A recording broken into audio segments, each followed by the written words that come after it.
Guys, QWC shoot முடிஞ்சு நாங்க வீட்டுக்கு போயிட்டு இருக்கோம். 24 ஹவர்ஸ் நாங்க தூங்காத இருந்திருக்கோம். நேற்று காலையில 7 மணிக்கே போனது, இன்னைக்கு ஒரு 8 மணிக்கிட்ட முடிஞ்சு. சௌந்தர்யா, உங்க கருத்து சொல்லுங்க. ஆமா, 24 ஹவர்ஸ் நாங்க என்ன தூங்கவே இல்லை. ரொம்ப டயர்டா இருக்கு. தூக்கத்துல அப்படியே நாங்க ஆட்டோல இருந்து கீழே விழுந்தோம்னு நினைக்கிறேன்.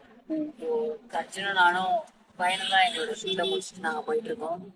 ஸோ இது எங்களோட கடைசி பயணம்னு நான் சொல்ல மாட்டேன். அடுத்த வீடியோ பிளான் பண்ணிட்டு இருக்கோம்.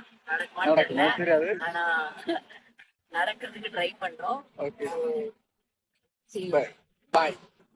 So cook with Comali season 6ஓட ஃபினாலே நேற்று நடந்து முடிஞ்சிருச்சு. ஸோ நேற்று காலையில் 7 மணிக்கு ஸ்டார்ட் பண்ணி இன்னைக்கு காலையில் பார்த்தீங்கன்னா 7 மணிக்கு முடிச்சிருக்காங்க. ஸோ ரிசல்ட் எல்லாமே வந்துருச்சு. பட் யார் வின்னர்ன்றது பார்த்தீங்கன்னா இன்னும் கன்ஃபார்ம் ஆகலை. ஸோ மேபி பார்த்தீங்கன்னா சாபனாவாக இருக்கலாம், லட்சுமி ராமகிருஷ்ணனா இருக்கலாம், இல்லை நந்தகுமாராக இருக்கலாம், இல்லைன்னா பார்த்தீங்கன்னா கண்டிப்பாக பிரியா ராமனா தான் இருக்கும். யார் வின் பண்ணியிருக்காங்கன்ற அபிஷியல் அப்டேட் இன்னும் வரல. ஸோ யார் வின் பண்ணியிருப்பான்னு சொல்லிட்டு நீங்கள் கெஸ் பண்ணலாம்.